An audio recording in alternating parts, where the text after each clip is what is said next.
The most effective way humans stopped bullets for centuries wasn't high-tech armor, secret materials, or futuristic shields. It was dirt, wood, stone, and a brutal understanding of physics learned the hard way.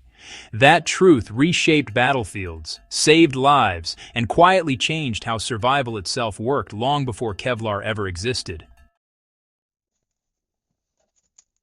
This isn't about Hollywood heroics or fantasy gear. It's about real, historically proven methods people used when bullets were new, terrifying, and unstoppable. Until they weren't. And once you understand these methods, you'll see warfare, survival, and even modern safety through a completely different lens. The rise of bullets and the death of old armor. When firearms spread across Europe, Asia, and parts of Africa between the 15th and 18th centuries, they broke the rules of war overnight. Swords bounced off armor. Arrows could be blocked. Early bullets couldn't. Plate armor that once stopped spears and blades failed catastrophically against musket balls traveling slower than modern handgun rounds. Here's the important part. Humans didn't respond by making thicker armor for long. They responded by changing the environment itself. Instead of trying to stop bullets on the body, they stopped them before they ever reached the body. This shift is, honestly, one of the most important survival adaptations in human history. Earth is the original bullet stopper. Packed earth is actually one of the most reliable bullet-stopping materials ever discovered. Not because it's hard, but because it's heavy, dense, and unforgiving to fast-moving objects. When bullets hit compacted soil, their energy disappears rapidly. That fact turned dirt into a life-saving technology.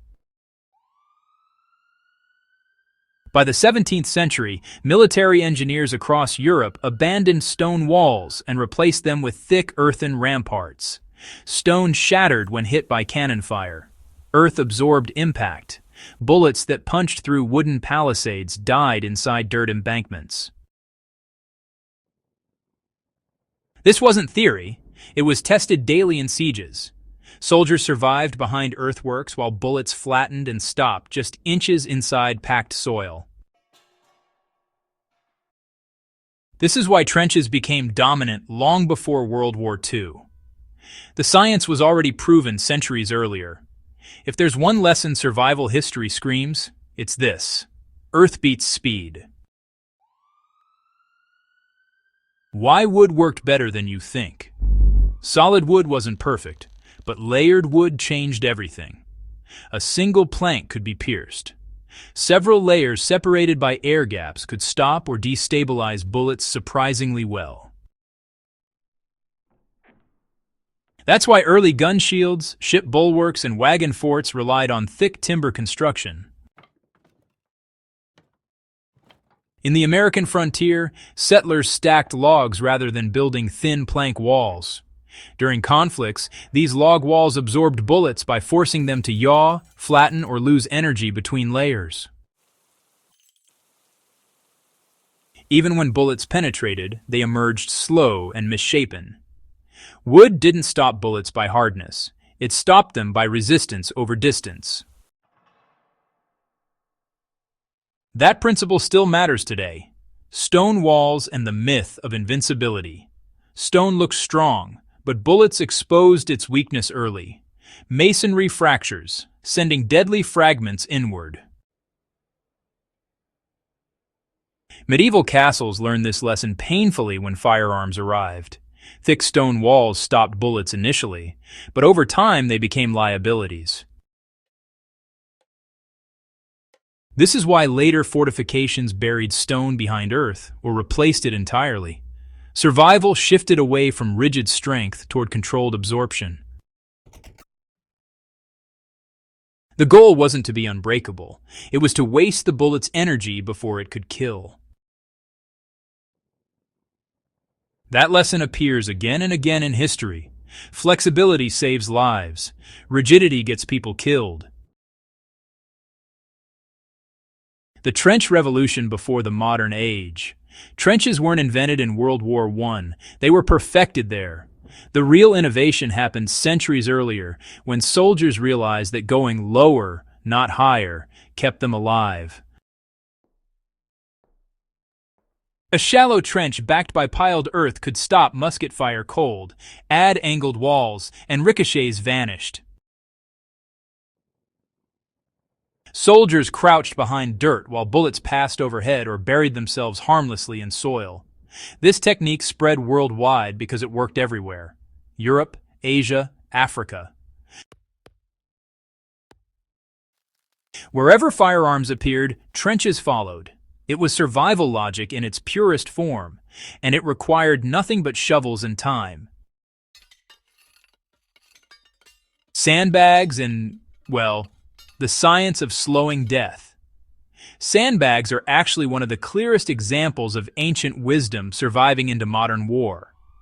They work for the same reason packed earth works. It's all about mass and energy absorption. Early versions of sandbags appeared long before factories, you know. Soldiers would fill sacks, baskets, and even their own clothing with soil. When stacked properly, these barriers could stop bullets efficiently, even when wood or stone just failed. The secret isn't the bag, it's honestly the sand. Each grain of sand steals energy, spreads force, and prevents penetration. This is physics really doing survival work. Now here's the interesting part. These barriers didn't just protect soldiers. They changed tactics. Armies fought differently because bullets stopped working the way they expected. Angle matters more than thickness. One of the most forgotten survival truths is that angle defeats force. Early fortifications sloped their walls not for style, but because angled surfaces deflected bullets. A direct hit transfers maximum energy.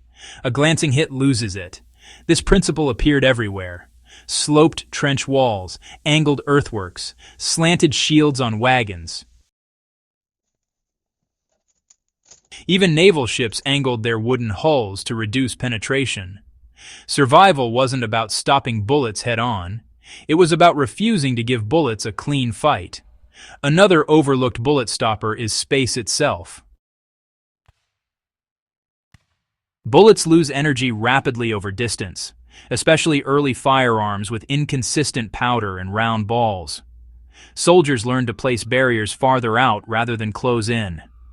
Earthworks weren't just thick, they were set back. The farther a bullet traveled before impact, the less lethal it became. Distance turned into invisible armor.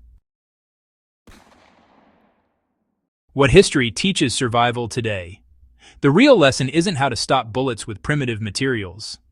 The lesson is how humans adapted when technology outpaced protection.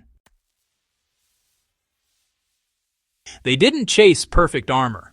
Instead, they reshaped terrain, structure, and movement. They used what was abundant: dirt, wood, gravity, angles, and distance.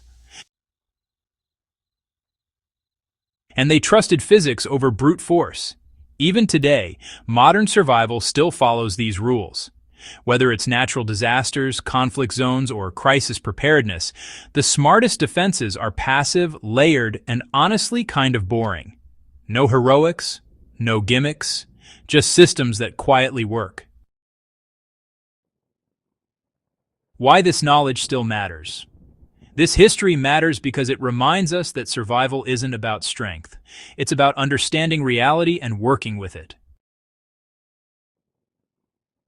Bullets changed war, but humans changed faster by thinking smarter. The ancestors who survived firearms didn't rely on luck. They relied on observation, adaptation, and ruthless practicality. That mindset is the real inheritance, and it's one worth remembering. If you want more forgotten survival wisdom, ancient techniques that actually worked, and real lessons pulled straight from history, stay connected with Legacy of Survival. Subscribe, like the video, and share it with someone who values knowledge that lasts longer than technology. Because survival isn't about the future, it's about remembering what already worked.